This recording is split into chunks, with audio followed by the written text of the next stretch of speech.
우선 제가 어떻게 해서 불교를 믿으면서도 굉장히 심취하게 믿었습니다.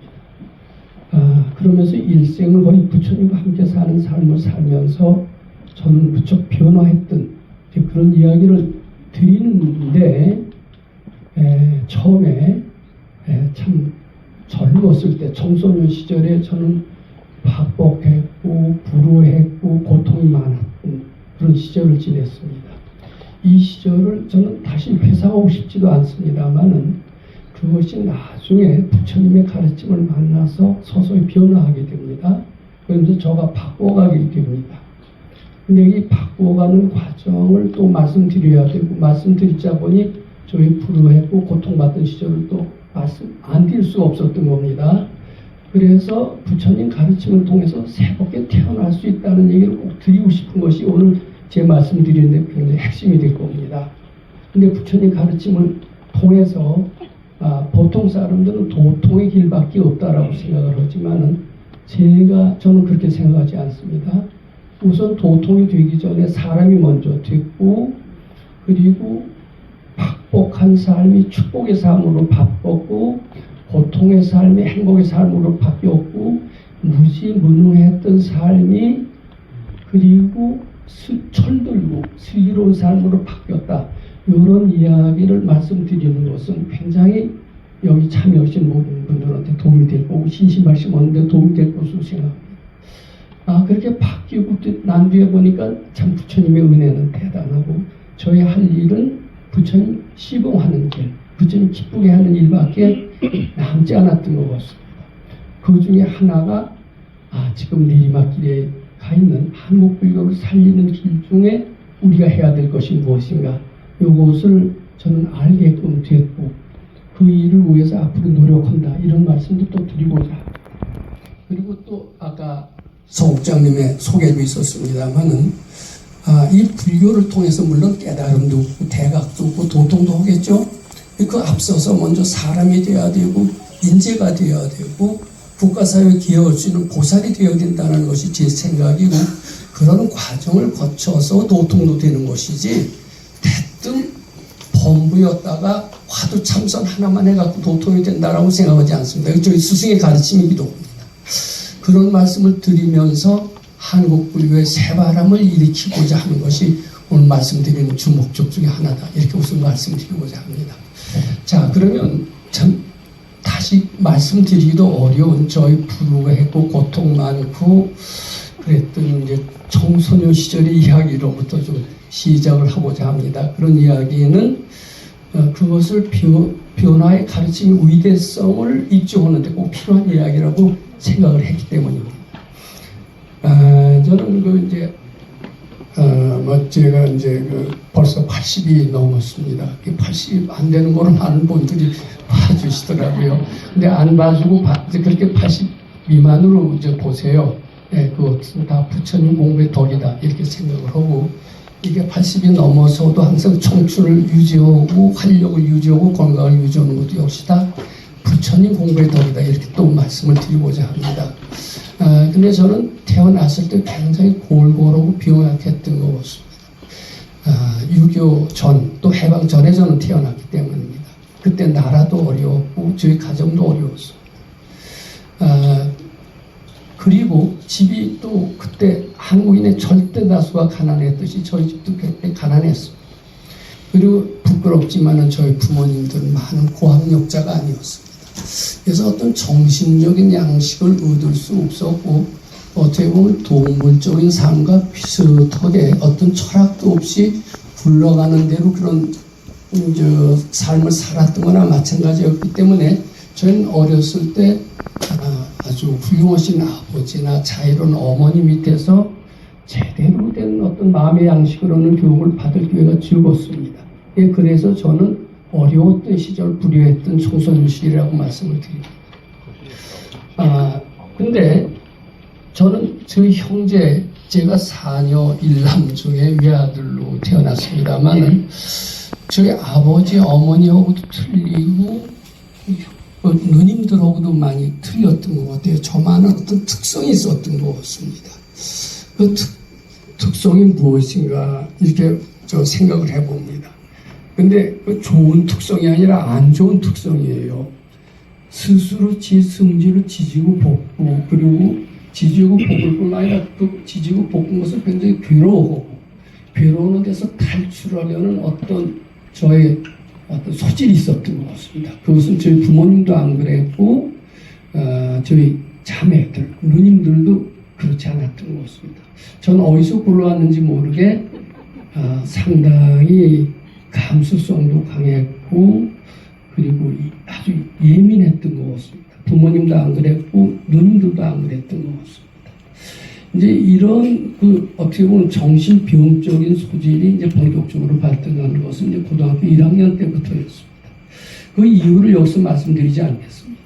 그 이유를 간단히 말씀드린다면, 제가 중학교 때만 하더라도 제가 여러 가지 집안 형편이나 모르거나 불우했고 자랑할 게 하나도 없었음에도 불구하고 단지 학교 다닐 때 공부 좀 곧잘 하고 칭찬을 듣는 바람에 저는 저 자신의 현실을 망각하고 왜 내가 알찬 사람이고 괜찮은 사람이다 이렇게 생각을 했고, 시험 때마다 저희 친구들이 저를 부르면서 자기 집에 와서 공부하자 이렇게 하는 바람에 제 옆에 똑똑한 사람으로 착각을 했던 것 같습니다. 고등학교 들면서 비로소 철이 나기 시작을 했어요. 저는 그런 대우를 받는 똑똑한 사람도 아니고, 공부를 잘하는 애들은 찾아보면 너무나도 많았던 것 같습니다. 가만히 저희 집안을 생각하거나 저 자신을 생각해 보면 내세울 게 하나도 없는 모자란 것 투성이었습니다.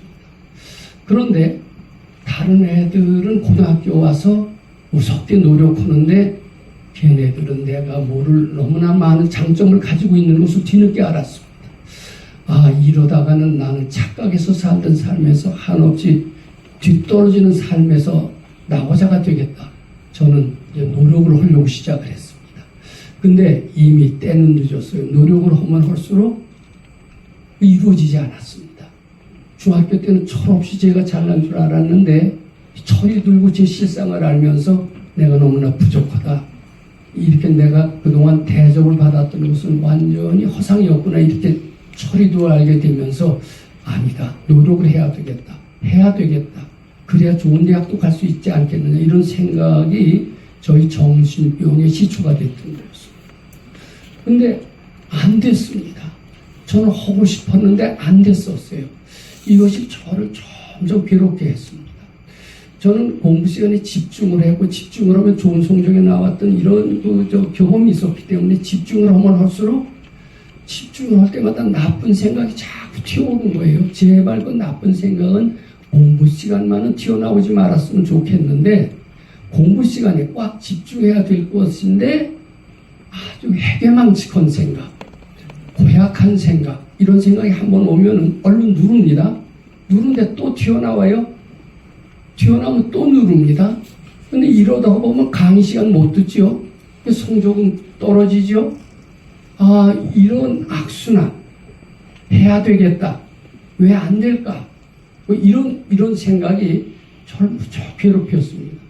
정신적으로만 괴로웠는데 그것이 점점 더 심해지니까 육체적인 고통까지 와요. 가슴이 되게 아팠던 것 같습니다. 그러면서 학교에서는 성적이 떨어지고 친구들하고는 멀어지고, 그리고 자꾸 열등감이 휩싸이게 되는 겁니다.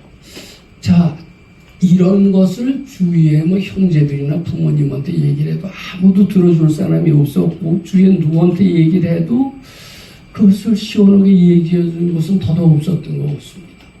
저는 그때 생각을 하면은요, 참 살고 싶지 않았다. 이런 식으로 살아서 어떻게 되나.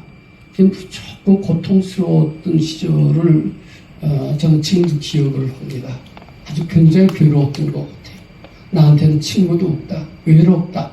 부모 누구도 나의 따뜻한 사람이 되지 않았다. 이런 깊은 정신적인 고통을 받으면서 전 정신병, 이 치유에 대한 책을 보고 관심을 갖게 됐습니다.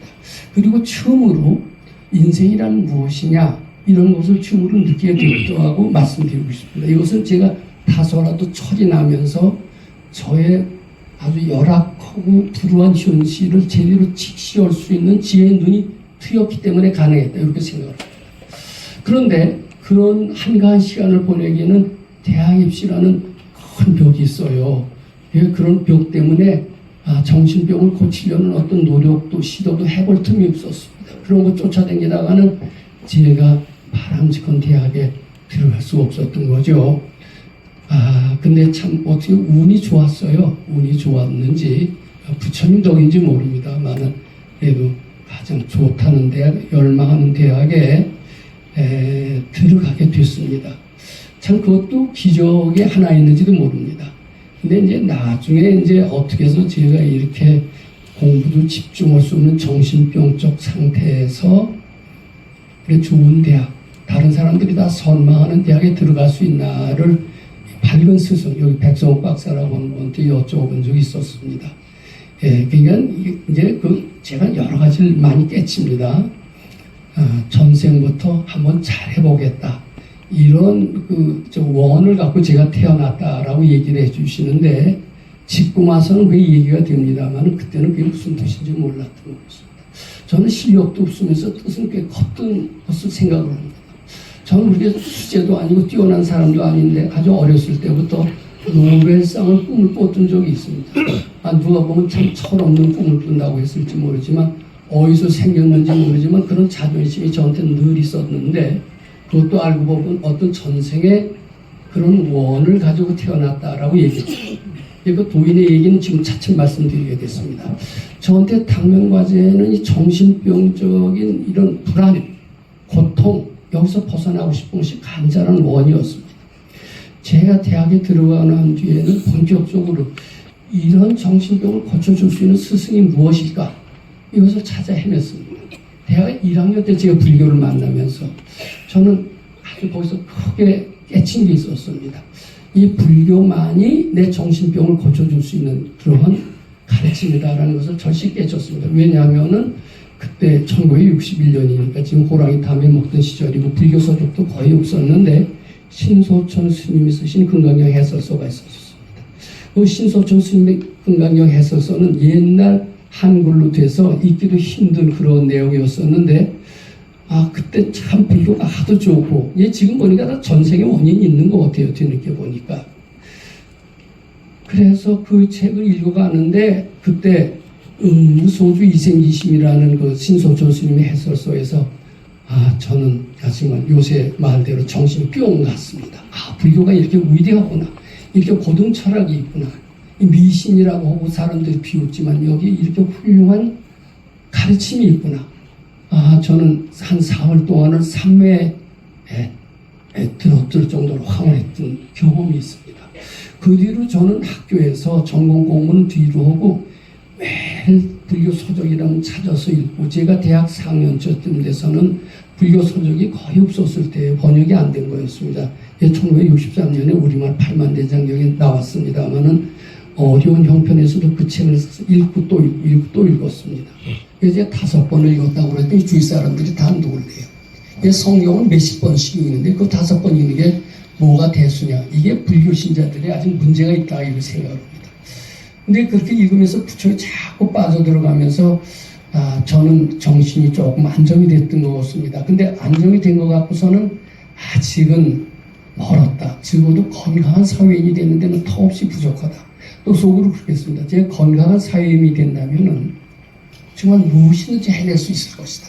무엇이든지 해낼 수 있다는 것은 불교에서 답을 주고 있다. 이런 생각을 했습니다. 저는 전공 공부를 뒤로 하면서 정신을 안정시키는데 가르쳐줄 어떤 스승이 있을까를 간절히 원했던 것 같습니다. 그래서 전공 공부를 뒤로 했다는 얘기도 했습니다. 그는 간절한 원이 아마 저는 이루어졌다고 생각합니다. 제가 말씀드린 아까 소옥장님이 얘기해 주셨던 동국대학교 총장을 지내시고 장관도 하셨지만은 그분이 본래 승려입니다. 승려지만은 일찍이 독일로 유학 가서 한국의 최초로서 철학 박사가 되셨고, 일제시대 때는 한국의 최고의 스님으로서 이름을 떨쳤던 분입니다. 어떻게 그분은 제가 소문을 들었습니다. 찾아뵙기 전에 숙명통, 전생 헌해하는 지혜를 가진 스님이 대한민국에 하나도 없다라는 그런 말씀을 은어 스님, 봉선사 조실로 계시고 운유 스님으로부터 들었는데, 이분은 수천생 수백생 전생 헌해하신다는 이제 그런 분으로 소문이 났습니다. 근데 그런 분들을 제가 찾아가고 싶었습니다. 그분만은 제 정신병을 고쳐줄 수 있는 훌륭한 대안이 될 수 있을 거라고 생각을 했습니다. 그분은 어떻게 찾아가냐 그랬더니 지금 동국대학교 총장에서 은퇴를 하시고 소사동에 계시는데 소사 상거리라는 데 내려서 버스를 걸어가라. 그러면은 한 10분쯤 걸어가면 동네 사람들이 다 아는 그 자리에 가면 그 스승을 만날 수가 있을 것이다. 이렇게 누가 일러줬습니다. 그런데 이분은 이 백성옥 박사라고 하는 분 전생을 훤히 알고 다른 사람의 마음을 훤히 꿰뚫어보기 때문에 저는 그 스스로 모범적인 불자요, 양심적이고 도덕적이라고 이렇게 스스로 생각하고 있지만 제 속에는 때때 불순한 생각도 많이 나는 것도 부인할 수 없거든요. 많이 내 마음 훤히 꿰뚫어보면 이거 어떡하나 그냥 문전박대고 만나주지도 않는 게 아닌가. 옛날에 해가대사가 달마대사를 찾아갔더니 9년 동안 말대답도 안 하고 면벽한다고 그랬는데 찾아가서 망신당하지 않나. 이런 불안한 생각을 많이 들면서 소서 상거리에서 내렸습니다. 15분을 걸어가면서 마음속에서 별 생각이 점점이 다 나는 거예요. 근데 참 이상하더라고요. 한 걸음 가는데 마음이 아주 조용해지는 겁니다. 이제 대문 앞에 딱 도착했어요. 어떻게 보면 요새 보면 아주 초라하기 짝이 없는, 이분이 장관으로 총장 오신 분의 집이라고 생각할 수 없는 시골집이었습니다. 근데 문이 딱 닫혀 있는데 초인종을 눌러야 될 것 같아요. 근데 초인종이 어디 있는지 알 수가 있습니까? 그 속으로 그랬어요. 이분이 전생을 알고 다른 사람의 마음을 빗들어 보신 분이라면 아주 스스로 좀 자만을 했습니다. 나같이 모험생이 찾아오면 아마 보나마나 알아서 문을 열어주실 것이다. 근데 아무리 기다려도 안 나오시잖아요. 그래서 이제 손을 들어서 베리는 데를 하는데 웬 노인이 나오시더니 문을 열어줘요. 이거 내 짐작이 맞나 보다 이런 생각을 하는 것도 무섭게 딱 보니까 말이 잘 안 나오더라고요. 그래서 이렇게 찾아왔다. 그랬더니 이제 그때 참 생각보다는 굉장히 따뜻하게, 요새 우리 손청순이 만나려면 어때요? 삼천배하죠. 삼천배하면 안 만나준 참 무시무시한 그런 선생들을 저는 많이 생각하고, 또 해가대사가 달마대사 찾아갔을 때 9년 동안 말 안 했던 그런 엄한 스승을 염두에 두고 있었는데, 나 같은 아무 별 볼 일 없는 사람을 만나줄까 이런 두려움은 그 도착하는 순간 깨끗이 사라졌어. 마치 따뜻한 아버지가 초면입니다. 대해주는 것 같은 그런 걸 느꼈고, 그분 만나는 순간 모든 근심, 걱정, 두려움이 다 사라졌던 것을 저는 기억합니다. 그러면서 참 이런 것 같았어요. 너 그동안 많이 헤매다가 고생 많았지. 너 이제 참 별로서 네가 살 길을 찾아왔구나. 이런 따뜻한 어떤 메시지를 주는 것 같은 느낌을 받았습니다. 그래도 이제 그때부터 이제 질문이 시작이 된 겁니다. 이게 처음 갔는데 1시간 이상 이제 대화를 하게 됐습니다. 근데 이제 뭐냐 하면은 그때 제가 군대 육군 소위로서 전방에서 근무하고 있었을 때 장교대였었습니다. 군대 생활이 참 힘들고 괴로웠습니다. 저는 최선을 다하려고 했는데 주위에서는 저를 경선하고 그 군대라는 조직이 참 안 맞았어요. 그래서 군대 상사로 원망하고 마음이 아주 굉장히 괴로웠을 때인데, 그 모든 괴로움은 그들 탓이 아니라 단 네가 불러왔다. 그 정확하지는 않습니다. 되게 크게 이교심 이야기를 지금 말씀드립니다. 모든 복과 모든 재앙은 누가 주는 것이 아니다. 다 네가 불러온 것이다. 너희 지업이 재앙을 불러오고 너희 복진 것이 축복을 불러오는 것이다. 너는 시시각각으로 소원을 성취하는 위대한 존재다. 이런 이야기는 제가 그전에도 불교를 바삭하게 알았던, 칭찬을 받았던 이제 불자로서 처음 듣는 소리였습니다. 그리고요, 아무 걱정하지 마라. 지금부터 내가 시키는 대로 해라. 네가 지금 정신병에 걸려 있었다는 것은 무엇 때문에 그런 거냐. 이제 그러면서 이제 비슷한 이제 전생 얘기도 했지만, 전생에도 기회를 철저히 잘 지키려고 하다가 불순한 생각이 올라오면은 어떻게 할 도리 없어서 눌러 참았던 것이 습관이 됐다. 지금도 너는 눌러 참는 것이 오히려 더 고통을 불러오는 것을 느끼느냐 안 느끼느냐. 지금부터 눌러 참지 말고 그 올라오는 생각을 부처님께 바쳐라. 바치라는 소리를 들으니까 저는 가슴이 뻥 뚫렸습니다. 그것을 가지고 있으면 병이 되고 가지고 있으면 재앙이 되는 것이다. 이름을 지으면 더더욱 부속이 되는 것이다. 그것을 가지지 말고 부처님께 바쳐라. 이 바치라는 가르침은 내가 창하는 것이 아니라 금강경에 그대로 써있다. 아침 저녁으로 금강경을 한 번씩 읽어라. 한 번씩 읽고 그러면은 아침에 읽는 것은 하루 종일의 재앙을 소멸하는 것이요, 저녁에 읽는 것은 저녁부터 아침에 읽는 모든 재앙을 다 소멸하는 것이니라. 이런 얘기를 하셨습니다. 그리고 이렇게 수시로 올라오는 생각을 자꾸 바치면서 100일 단위로 변화되는 것을 기록해 보아라. 이렇게 하셨습니다. 근데 이렇게 기록하게 되면은 결국은 모든 근심 걱정, 이게 뿌리가 아상이라는 겁니다. 나라는 겁니다. 이것이 점점 소멸이 되면서 마음의 평화가 올 거고 너의 정신병은 소멸이 될 것이다. 저는 새 기분이 솟았습니다. 정신병을 소멸해 주시는 이런 진짜 선각자가 나타났구나. 그리고 저의 전생을 알아보고 제 마음을 잘 알아보는 정말 따뜻한 부모님 이상의 이런 분을 내가 만났구나. 저는 그래서 그 뒤부터 그러면서 이어서 하신 얘기가, 그렇게 해서 마음이 안정이 되면 네 속에 무한한 보배가 있음을 발견하게 될 것이다. 그 보배는 마치 여의주와 같은 것이다.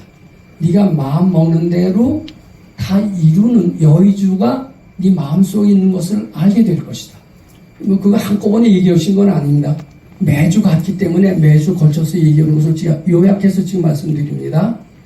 그것뿐만 아니라 너는 재앙이 축복이 되는 원리도 알 것이다. 너 재앙이 오면 싫어하고 괴로워하고 도망가려고 한다.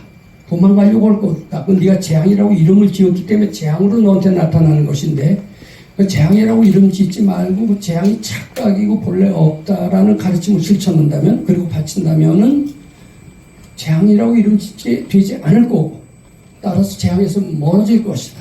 그리고 그것은 축복으로 바뀔 것이다. 바뀌는 이유는 네가 본래 부처님과 똑같은 정신가능한 능력을 부족하고 있기 때문이다. 이런 이야기였어요.